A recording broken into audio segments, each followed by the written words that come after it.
Thank you for joining us today. My name is Michelle Jolin, and I'm the CEO and co-founder of Results for America.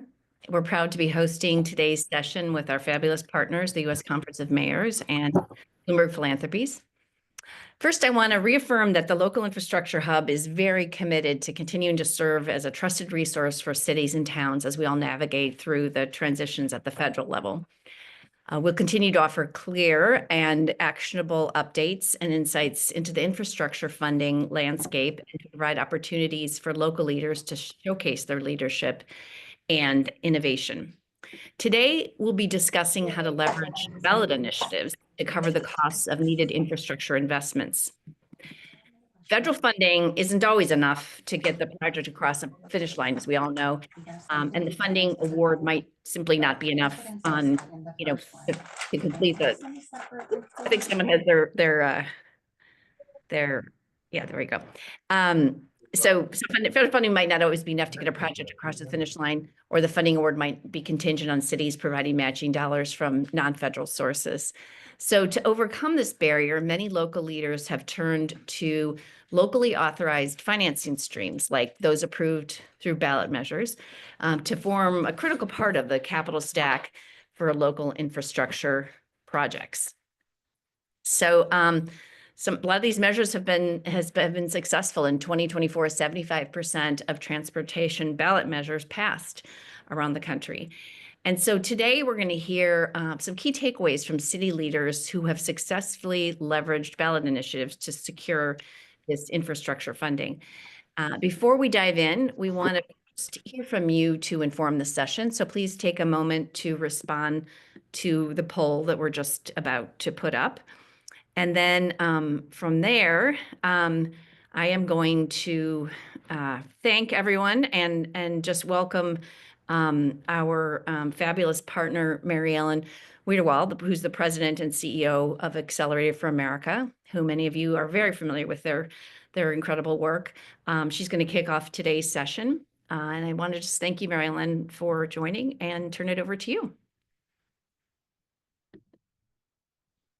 Great. Thank you, Michelle. It's great to be back here with everyone on the Local Infrastructure Hub with our partners with Results for America, Bloomberg Philanthropies, and the U.S. Conference of Mayors. I'm Mary Ellen Wiederwohl. I'm the president and CEO of Accelerator for America.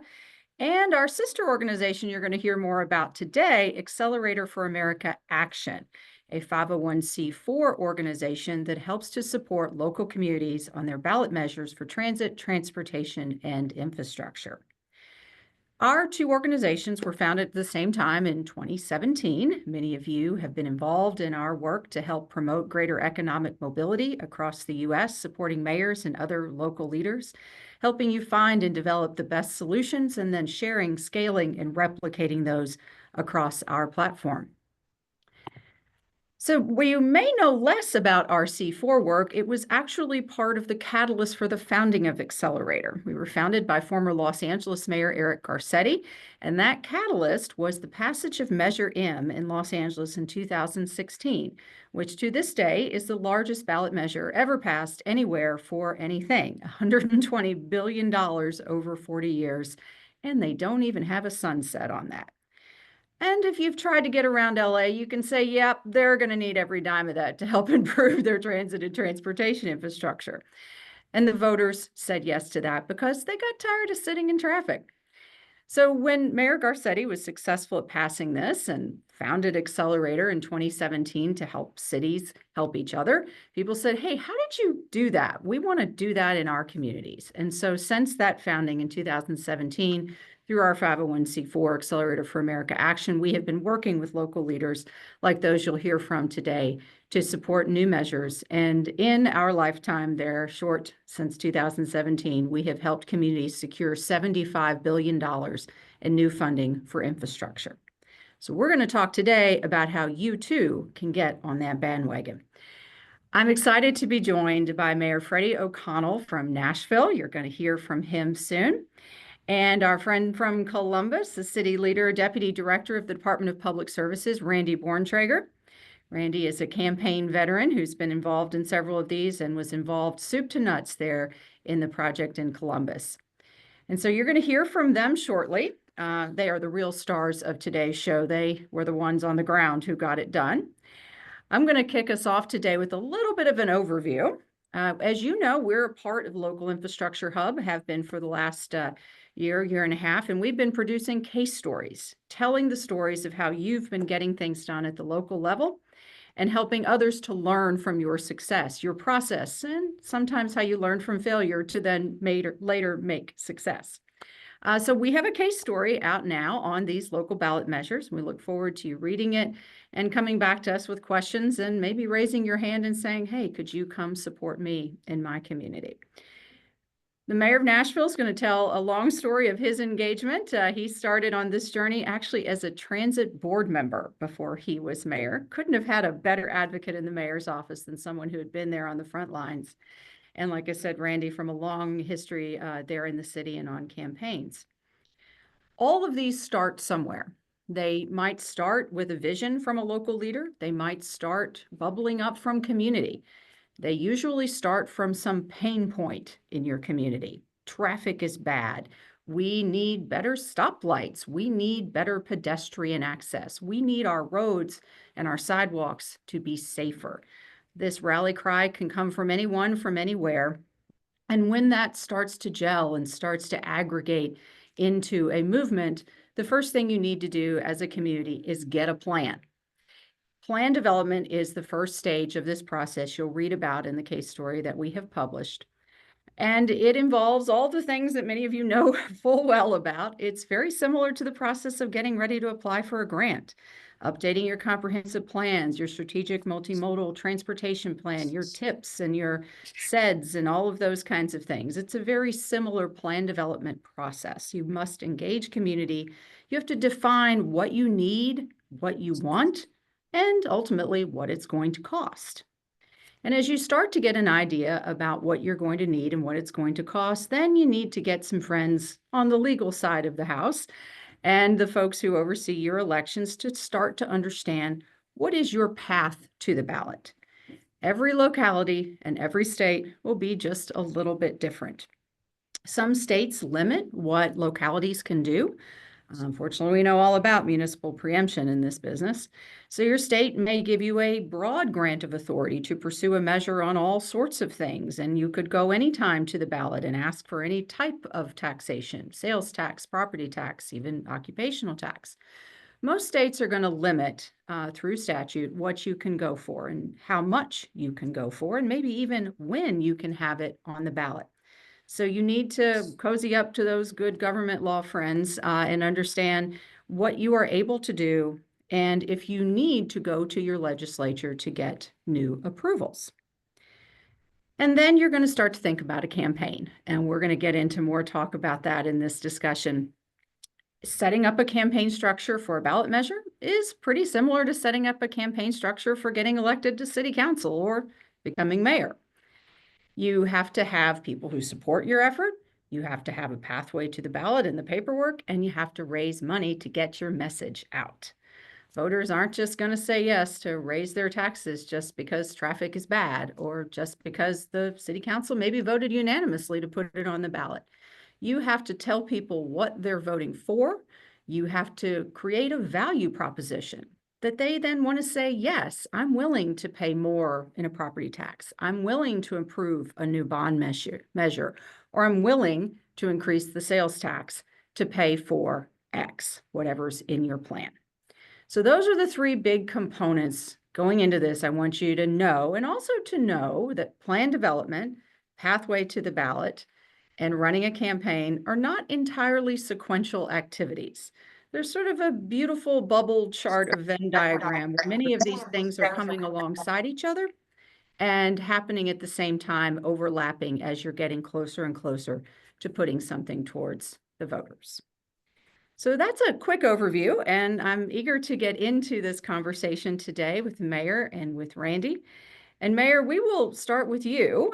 I said here at the outset, you've got a nice long history with this, but so does your community. Many people are probably familiar with the fact that Nashville tried to vote for an increase in transit and transportation funding and a plan in 2018, and it did not pass. But yet this year, your measure passed with 2/3 of the support from the voters.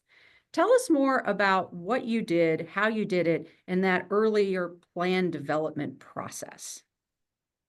Sure. And thank you, Mary Ellen. I appreciate you all, Results for America, USCM, and our friends at Bloomberg for being a part of this collaboration. I do think this work is so important. And I think we're stepping into a space now where the important work of cities is going to be at the vanguard of how we deliver success to Americans in communities large and small. And so this was why this exercise was in part so important to us in a big election year.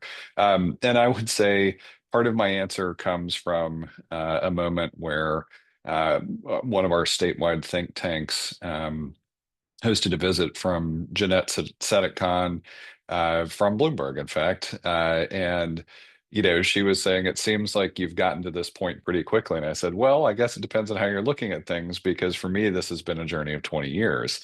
And it goes back to time just as a private citizen returning to my hometown when I got a different look at the landscape of mobility when it turns out that I guess I may have a personal curse with regard to car access, because a car I thought I was going to have after college. There's some dispute in our family about whether my brother or my father was responsible for its final days, but it turns out I did not actually have access to that car after all. And then as soon as my girlfriend went to pursue pre-medical education, leaving her car in my care, it had a catastrophic transmission failure. And so I spent a couple of years car free in Nashville, which was no easier back 20 years ago than it was today, and started having the opportunity to work with local advocates. And it was interesting to see things again, not only through my lived experience, but with folks in our disability community, you know, and thinking about schools access and some other lenses through which mobility starts to matter. And then sadly, we kind of stayed stuck in neutral in terms of offering Nashvillians options. We also have a pretty robust region. For people who don't know, we're a consolidated city county government. So we've got 526 square miles that you know, we've tried to manage in fits and starts. And we've experienced a lot of dynamic economic growth and also dynamic residential growth, both in the city of Nashville and the surrounding 10 county region. And so I had this experience working with advocacy organizations, got to serve on the Nashville MTA Board of Directors for 7 years, starting in 2008. Subsequently got elected to the Metro Council in large part because I wanted to work on the fiscal issues related to transit. And then while I was doing both of those things in 2012, roughly, Mayor Carl Dean tried our first kind of high capacity demonstration project, a project called the AMP. It sort of collapsed under the weight of a high net worth corridor, having a dramatically romantic attachment to left turn lanes into driveways along the corridor. And then in 2018, then Mayor Megan Barry pursued legislation under new state enabling legislation, bipartisan state legislation called the Improve Act, that gave local jurisdictions, for the first time ever, the opportunity in Tennessee to pursue dedicated funding for transit improvement programs. So we looked at basically that 2018 effort and tried to draw as many lessons as we could, both from a policy standpoint, but also, frankly, from a politics standpoint. And so we decided to not pursue a shoot the moon approach, but rather a little bit more of a scattershot element that incorporated multiple things that would improve mobility, including good news for motorists in the form of green lights, good news for pedestrians in the form of a large number of new miles of sidewalk, and then, of course, traditional transit service, primarily through traditional bus, but also our expectation that we may be able to pursue some standardized bus rapid transit as a part of the initiative. And then a fourth pillar that's kind of underpinning all of them, of safety. And so we wanted those four key principles of sidewalk, signal, service, and safety to be understood by voters. And I think by the end of the campaign, they were pretty well understood. And so we knew, starting the day I was elected, we brought our transit agency, our local DOT, and our planning department, because we knew there would not only be sophisticated planning needs, but also that's the home to our housing division. And we wanted this to be something that was an affordability measure in addition to a mobility measure, and to align with our housing strategy as much as possible. And kind of to what Mary Ellen said, the clock started ticking from that point, where we looked at all of the traps. We knew we had to have our Department of Law make an assessment of, under the state enabling legislation, the Improve Act, could we hit a ballot target of November 2024? We had to have our finance department make a determination about the financial envelope and the instruments available to us, and whether we could get comptroller approval and an independent audit completed in time to hit that. We knew we had to work with the Davidson County Election Commission to make sure we could get it on the ballot. The Metro Council, our local legislative body, to make sure they could approve it before it got to ballot.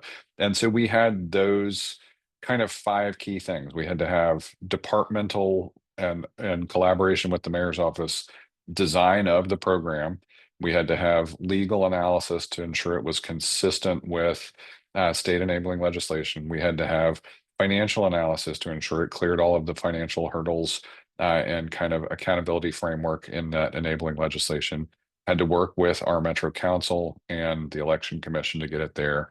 And everyone will be unsurprised, I'm sure, to learn that it is currently facing an appeal in court because sore losers lost poorly and continue to do so.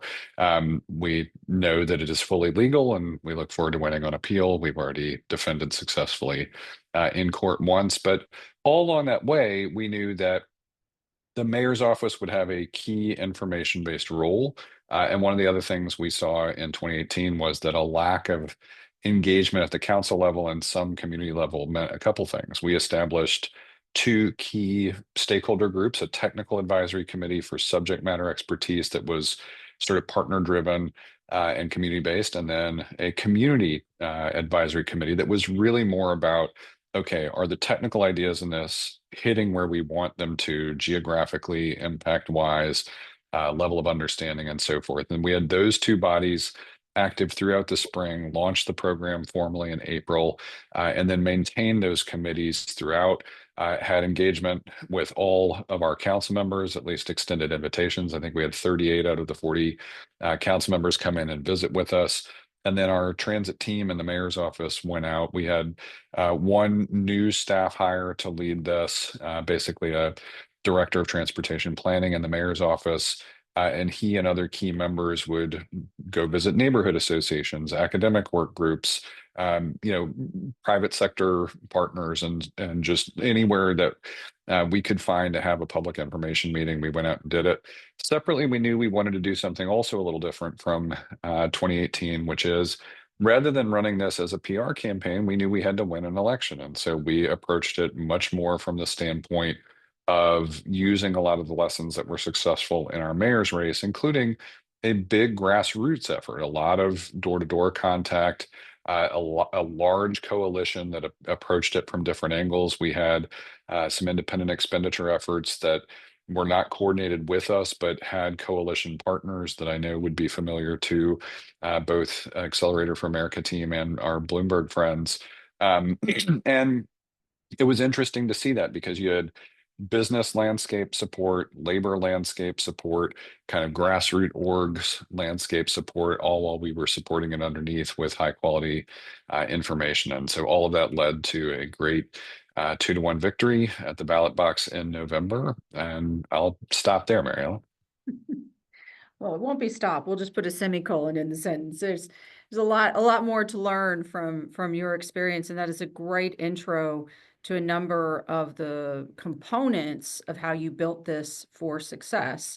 And Randy, moving over to you and Columbus, you all have had an equally long journey. Mayor took us back to 2012 in Nashville. You all worked on the Link Us plan for over a decade. And worked across your region with your transit agency there that covers more than just the city of Columbus. So give us a similar background on your journey to success. Yeah, in 2014, our MORPC, our planning commission, identified through their Insight 2050 study that as a region we were going to gain over 1 million more people. So we knew that we were growing fast, and then we Dakota, which is our transit authority, also did a kind of a next gen look several years later, 2017, that looked at like how do we focus that growth, what expansion do we need, how can we accommodate some of that. And so then we in 2019 we did a corridor concepts study that kind of galvanized the region around the idea of focused growth. So instead of spreading growth like peanut butter over a piece of bread, focusing that growth 60% of our jobs and housing along key corridors. And so, that kind of birthed the Link Us initiative in 2019. And that's where we became hyper-focused on the actual, not so much planning anymore, but actually like engaging and really having a body language saying that we were going to do this. And so started that public outreach, build out coalition partners. So I at the City of Columbus was a key partner, but so was the Franklin County Commissioners, MORPC, the Regional Planning Commission, and CODA, as well as the Columbus Partnership, which is some of the largest business leaders here in Central Ohio. And so started that collaboration and really focused on what that plan was going to look like. And then kind of built that into different committees. As the mayor was saying, we had a similar structure with kind of a equitable transit-oriented development committee. We had a workforce committee, as well as a public engagement committee, all formed with different elected officials and other leaders throughout the community, chambers, those type of things to come together and have a shared vision. And so we did a number of other, state of mobility reports and those type of things. So that really was going to culminate in 2022 when we were going to take this to the ballot. Or so we thought. And as folks might remember, there was a lot of inflationary pressure, and a lot of our research showed that with a $8 billion initiative that maybe we pause and take our time and continue our engagement. And so it really kind of transitioned us from what is, we call it Link Us, is the name of the campaign, basically. And so we went from what is Link Us into a much more telling the story through personal connections. And so really went down the path of telling people stories about why they need this, and focus on the 44% increase in CODA bus service, as well as the transit supportive infrastructure, which is about 60 million a year for sidewalks and trails and mobility options, right? So through the research, we found that there was a high affinity for CODA. People like CODA even if they didn't use it.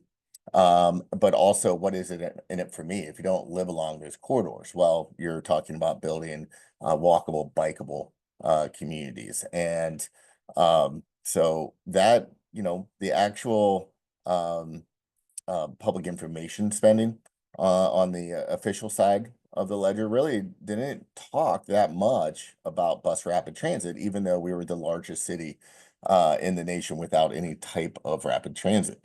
For most residents, they were interested in more sidewalks and more CODA. More 44% She didn't more say buses no, let's say. for those that need it. And so we really, just because all our transit advocates are really interested in that bus rapid transit or the debate over light rail versus BRT, they're in there. The average voter was looking at it through a prism of I got 1 million more people coming to this region. I don't want 1 million more cars. We need more CODA service and we need more sidewalks. And ultimately, that was the main focus of our messaging. And we decided to go on, all the research also showed, with help from Josh Cohen and Accelerator, taking a look at other successful transit options. Like, let's go with a high turnout election in 2024. And so put that on there and really made the case. We did a ton through our official capacities to educate our residents, and then the campaign obviously took care of the final push for the the unofficial, the campaign, the voter side of things. But all in all, it was a long slog starting working on this myself in 2019. I have other duties of the job. I don't even focus on this kind of full time, and it was an effort with all four of our kind of partners, and got it over the line, and really going to transform the region. Thank you. That's such a great and a candid story about where you've been and how you've got here. You both have plans that are focused on bus rapid transit, on BRT. Mayor, you all had a debate in Nashville about whether to bring in light rail or not. Obviously, that will apply mostly in conversation in bigger places. But tell us a little bit about that tipping point for you all. How did you decide what went in and what did not, and maybe wait for another day? Yeah, a great important question that goes again back to 2018 and sort of lessons learned, as well as kind of got some new color in the mayor's race. And so in 2018, the Mayor Barry's plan, called Let's Move Nashville, was very much a light rail intensive program with, I think, 80% of the capital cost going to light rail. And reality is, if you're looking at trying to deliver rail projects successfully, we really only have one fairly short urban corridor that would produce what you would think of as success from a ridership and capacity standpoint with density of commercial and residential. And so I think there was a fairly easy analysis to say this was very forward looking, and maybe 25 years out, the rail plan would actually fit population density along the alignments. But it wasn't a day one, hey, even if we built these corridors by the time they started running, you'd probably see fairly low ridership. And so we looked at that analysis, but we also just looked at where we were. We had done, for people who don't know, one of the most impactful stories for Nashville that definitely shaped the mayor's race in 2023 was that we had a record-setting public subsidy established for a new stadium for the Titans, our NFL team. That consumed 1% of our hotel motel tax, which is bumping right up against the ceiling of our allowances for that tax capacity and authority at all. And so with the 6 revenue sources available under the Improve Act, our state enabling legislation, the only 2 that really give you system building capacity are a sales tax surcharge and a hotel motel tax surcharge. Well, we're hitting the ceiling on hotel motel, which we just raised to keep things simple and avoid further irritating the hospitality industry. Our only real option was to use the sales tax surcharge. The Berry program raised it over, it would have pushed us to 10.25% aggregate sales tax, which I thought was unreasonably high. And so we wanted to stay under a 10% ceiling, basically hitting what our max local option sales tax would be in that capacity. So we had about 0.5% left there. So we used that 0.5% surcharge. That gave us a financial envelope that we then looked at the balance of options, and you could turn, knobs and dials to get to where you wanted to be. But even if one of the conversations that came up in the mayor's race was one candidate suggesting, hey, what about a light rail route from the airport to downtown?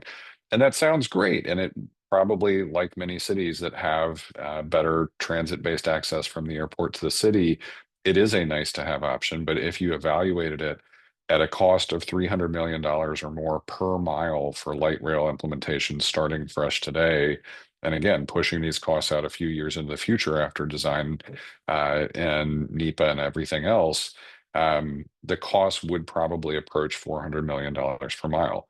At that cost, we start to capsize the broad 526 square mile value that we can offer. I mean, otherwise, we're getting to upgrade about 2/3 of our signalized intersections in the city, lay fiber, deliver a whole bunch of technology, some roadway safety, some Vision Zero programming, 86 miles of sidewalk, incredible 15-year build out of a better transit system with a dozen community transit centers, 17 park and rides, regional enhancements. I mean, the list goes on and on of the things we're able to accomplish simply by choosing a mode that moves people almost as efficiently as light rail at less than half the cost per mile of implementation.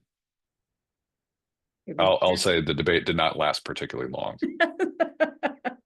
It's a much better deal. And particularly, Randy, you mentioned the economic pressures keeping you off the ballot in 2022. Those remained in the debate very much in 2024. And there will always be a debate about what are people willing to pay for. And it becomes then the value proposition. Do they see something in it for themselves? You both mentioned polling and consumer research that you've done.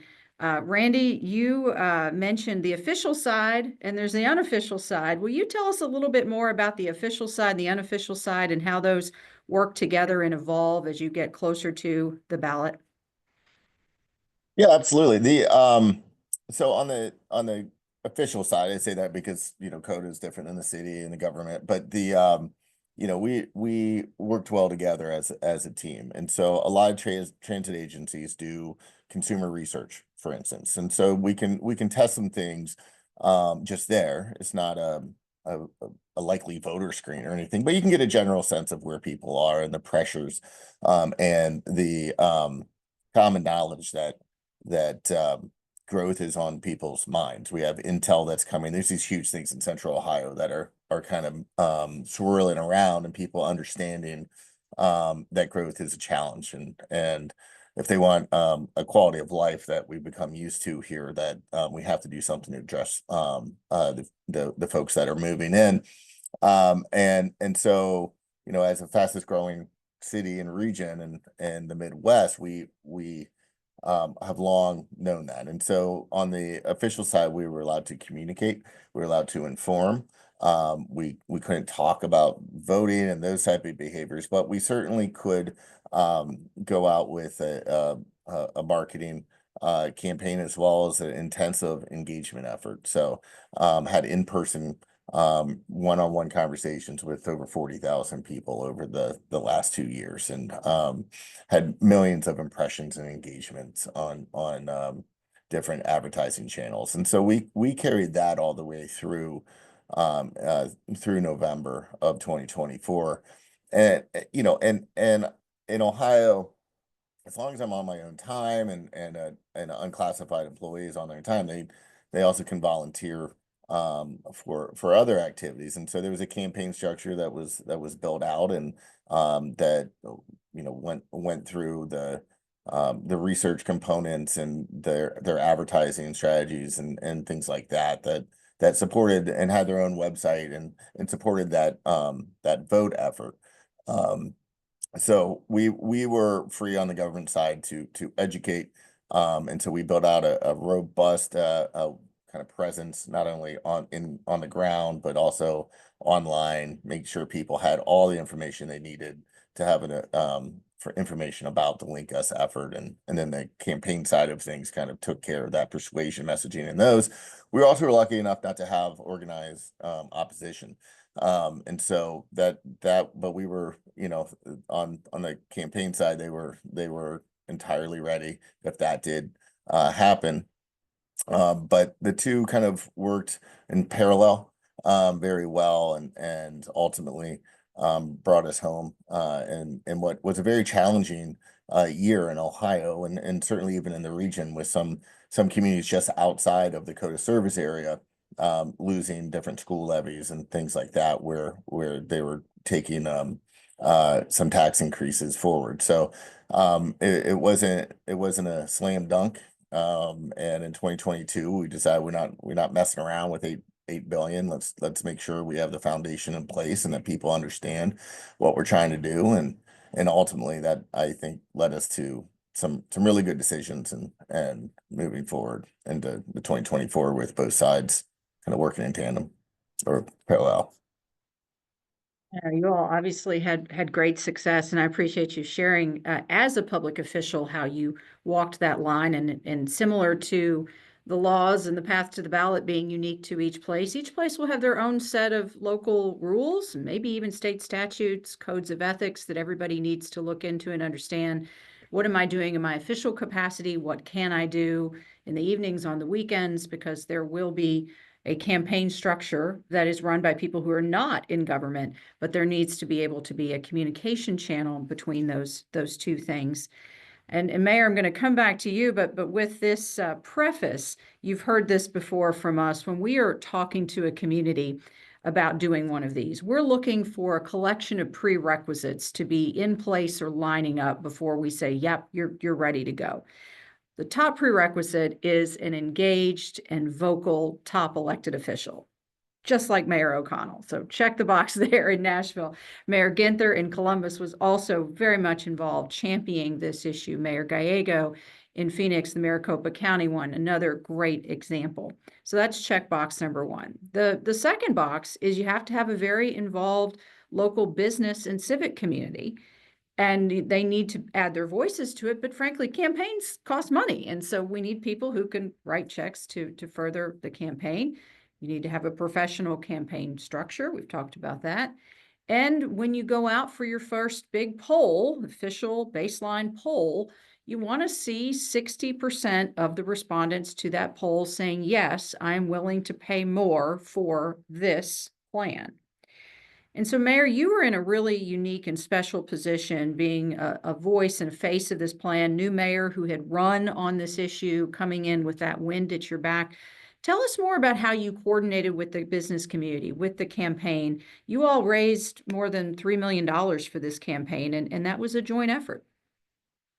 Yeah, really interesting collection of not just the prerequisites, but I think even going beyond that. And I have to say up front, um, I was very lucky to also join a cohort of mayors who were providing thought leadership on the ground in their own communities. Mayor Gallego in Phoenix was one of the first people to reach out to me, and specifically to recommend, as a new mayor, getting connected to Accelerator for America. Multiple mayors, both previous mayors of Nashville and mayors connecting with us after the election, helped us with multiple programs with Bloomberg and getting connected to those. So again, there is a national cohort of very successful, very engaged mayors who want to help their peers succeed. And I think that was actually a key ingredient for us, and maybe not a formal prerequisite in the way that you all talk about, but I will say for me personally, very helpful. Similarly, I have to say, organizations like Think Tennessee, even though they're statewide in focus, it turns out data they provided, I honestly feel like helped Nashvillians find within themselves that level of inspiration and ambition, and maybe even a little bit of competitiveness, because we were able to go out and talk to our own community and say, look, we're one of the last remaining top 50 American cities that doesn't have anything lined up to deliver sustainable transportation and infrastructure funding. And Memphis is one of the other four that were there at that point. And that was Think Tennessee. But yeah, I think once we got started and could sort of look at that, I was given courage during the lead up to what became the full campaign, because at the 5-year anniversary of the failure of the 2018 referendum, a pretty broad coalition of folks, business organizations like the Nashville Area Chamber of Commerce, and kind of an offshoot organization of theirs called Moving Forward Tennessee, that was really one of the pieces of infrastructure helping carry the torch in between referendum efforts. A Trans Alliance of Middle Tennessee, which was a regional kind of nonprofit education initiative that was based very much on a Denver model that we saw back in 2008 when I was on a trip out there, and Mayor Dean came back and kind of helped get that set up. Among other things, we had a couple of organizations like Walk Bike Nashville, who were interested in multimodal initiatives of it.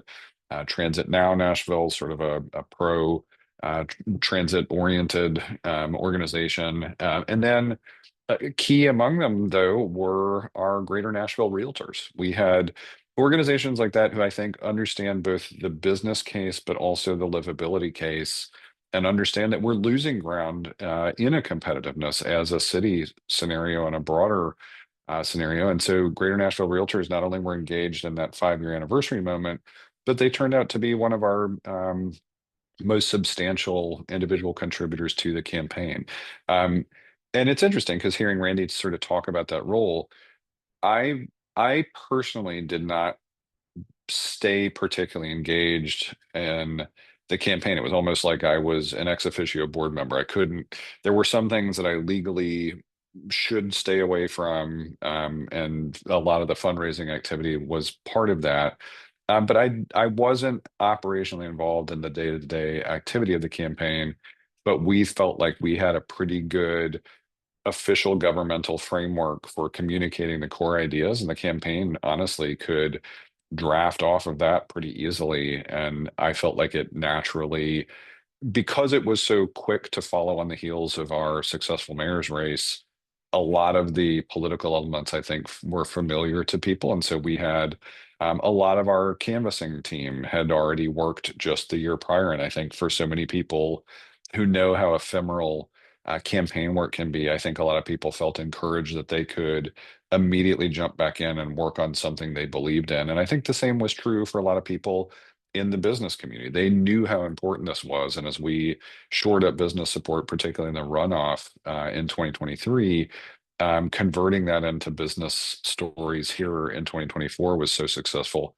But Randy also said something that was noteworthy. Along the lines of engaging council members early, we engaged organizations like Americans for Prosperity in the Tennessee chapter. We engaged the Beacon Center, one of our statewide kind of libertarian conservative aligned think tanks. We engaged the Davidson County Republican Party.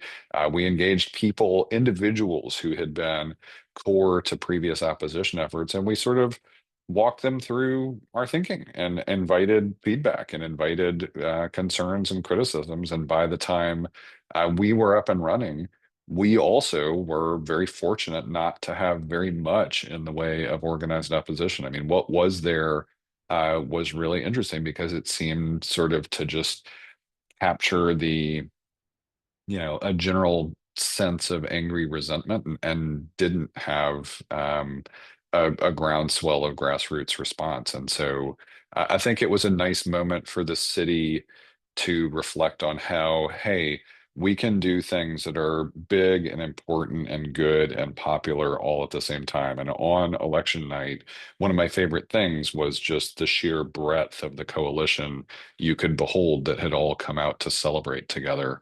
And that's a really good and healthy thing, I think, for a city to be able to do that. That is like, hey, you're pulling together the coalition that reminds people why they love your city in the first place.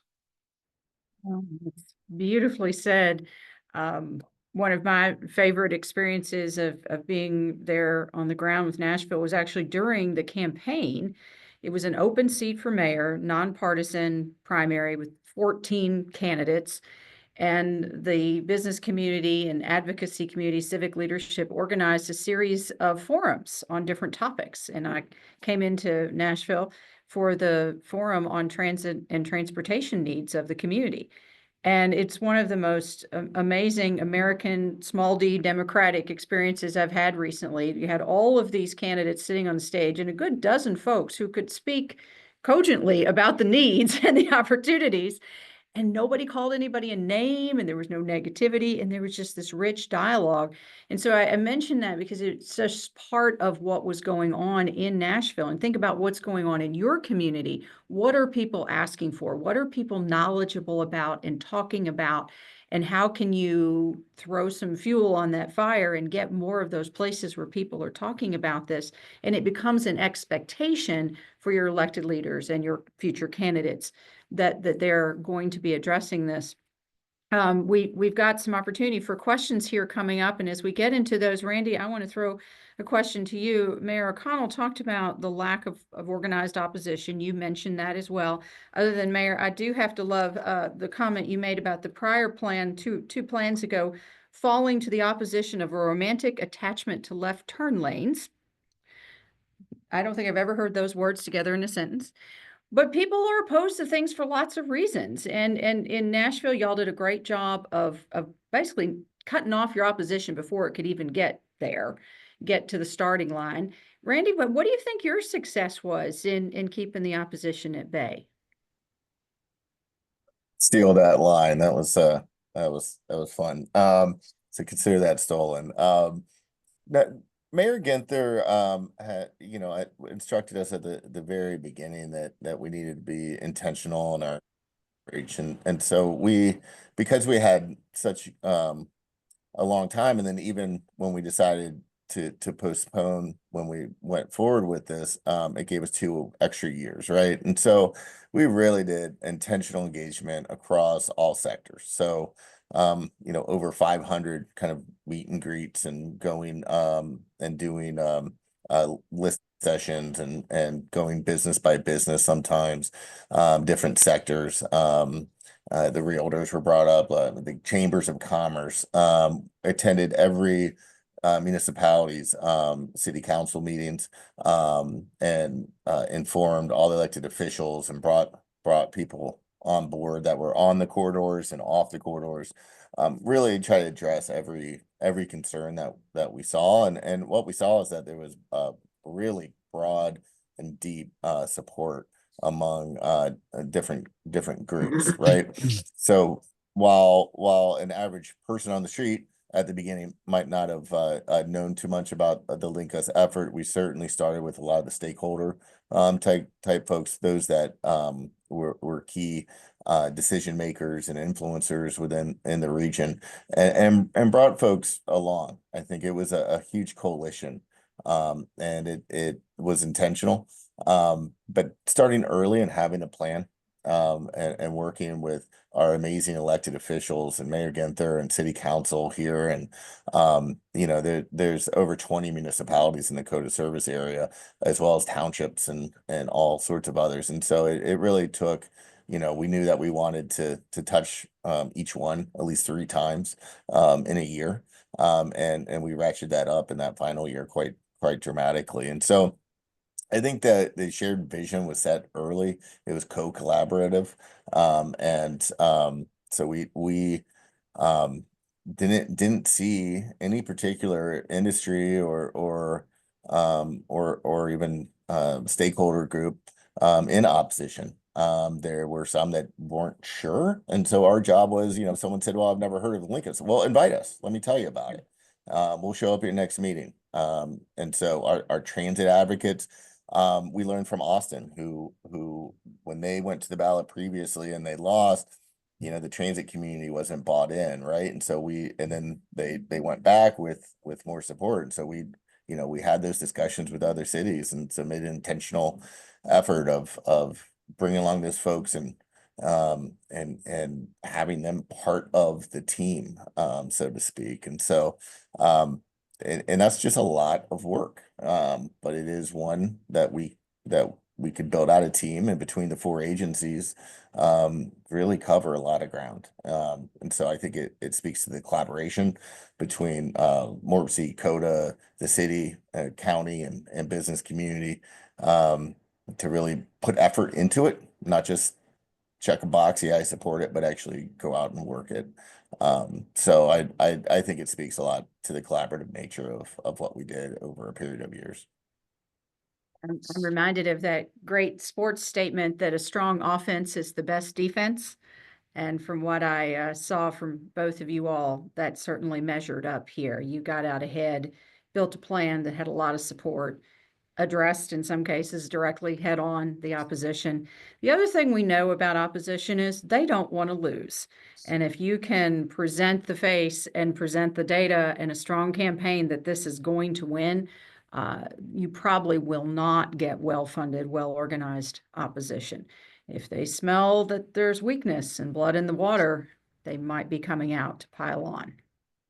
The one thing I'll say about that, Mary Ellen, is we discovered it's an interesting and fine line to walk, because there were a couple of moments as we were talking to larger historic donors where, I think you all understood this. As we were looking at polling for most of 2024, we were treading water close to that 60% mark. And actually, we were delighted to overperform our trend lines across the year. But there was a little bit of reluctance in some of those major donor conversations because there was this assumption, well, this is just going to pass. And it's like, well, we're looking at headwinds. We have an uncertain federal election on the horizon. You never like there are different undercurrents of everything from public safety things to the fact that this is a voluntary, uh, you know, uh, kind of grocery and activity tax surcharge in a moment where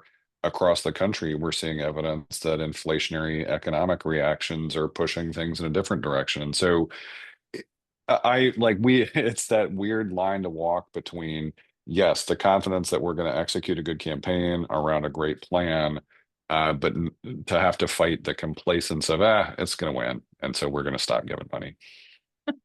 You were too convincing, I suppose. I do want to address real quickly one question that I've seen pop up in the chat here, and that's about whether this has to always be a tax increase. And the answer is no, but most of the time you are looking for new revenue. And again, this goes back to what your authorizing statutes allow. There are a lot of places in the country where localities vote all the time on bond measures. And that is because in those places, your state legislature, your state constitution doesn't give the locality the right to do bonding without a vote of the people. And so some of you on this call may be very used to going to the ballot every year, twice a year to vote for bonds on XYZ. And so there could be a bond campaign. Most of those bonds are attached to some type of revenue stream, often a property tax or a millage. So this is a reason to get into conversation with your city attorney, county attorney, and understand what your options are locally. In most of these cases, like I said, we're looking for new revenue. If you do a bond, you might be able to get money up front now that you can invest in something your community needs that then, of course, you pay off over the course of 20 years. And I'll give a plug now. Anybody who is paying attention to what's going on in DC, we need to be sure to lobby for our muni bond tax exemption. That's going to obviously impact a lot of this, is even those of you who are not doing a bond vote, you're doing a tax vote, you're probably going to bond some of your work, or you're going to continue with your local revenue streams, bonding some of this, and that helps get more into the ground more quickly. So we need to be pushing that at the federal level. Well, So, and Mary Ellen, I may jump in there with a little bit more on that point too. So we had there was a thread of a kind of line of attack on the program that said, why don't we just do this with property taxes, right? And they were kind of doing math along the lines of how much we would raise through this on a year-over-year basis. But the reality is, one, it doesn't become dedicated revenue, it just inflates the general fund.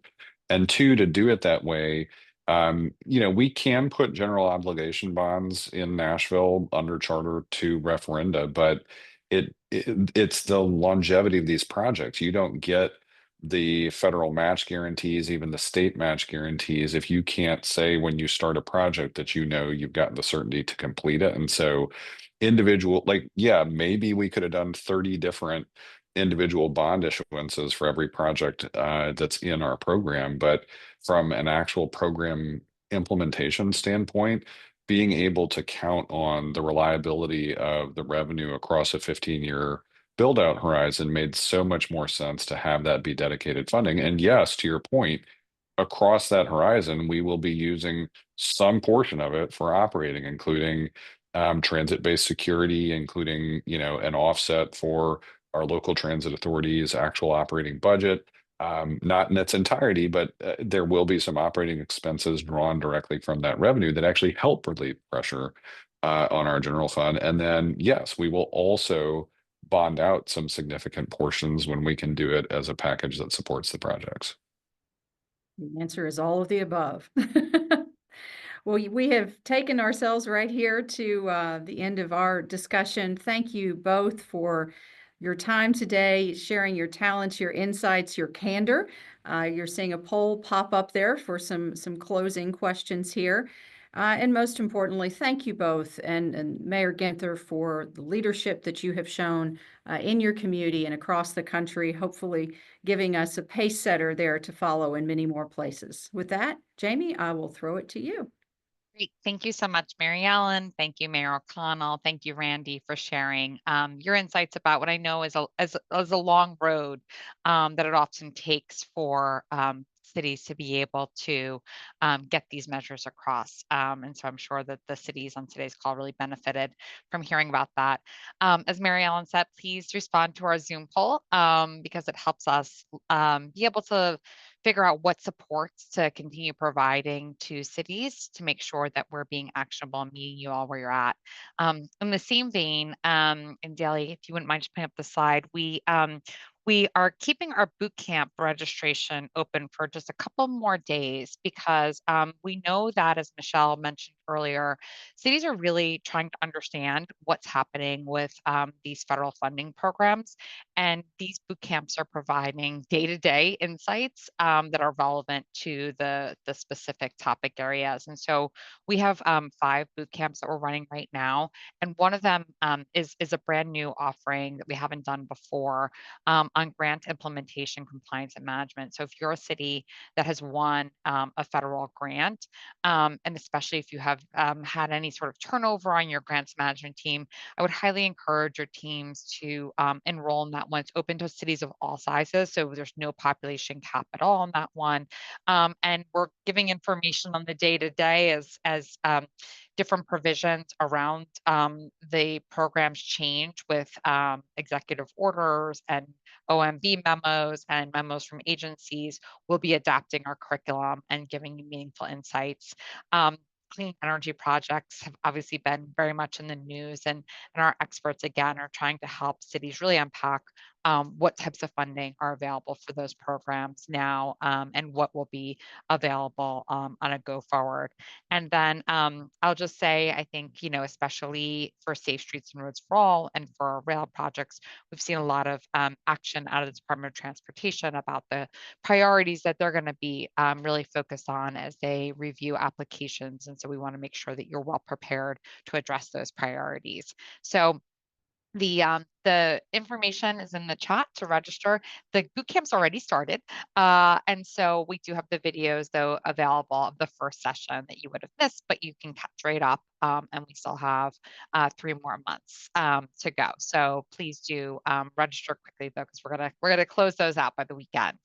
I just wanted to, again, thank our partners and just iterate that the local infrastructure hub is going to be working closely to bring you actionable insights and to bring the new federal priorities to cities to understand and to navigate. And we hope that you'll share with us any areas where we can support you. And we look forward to seeing you on our next session. Thanks so much.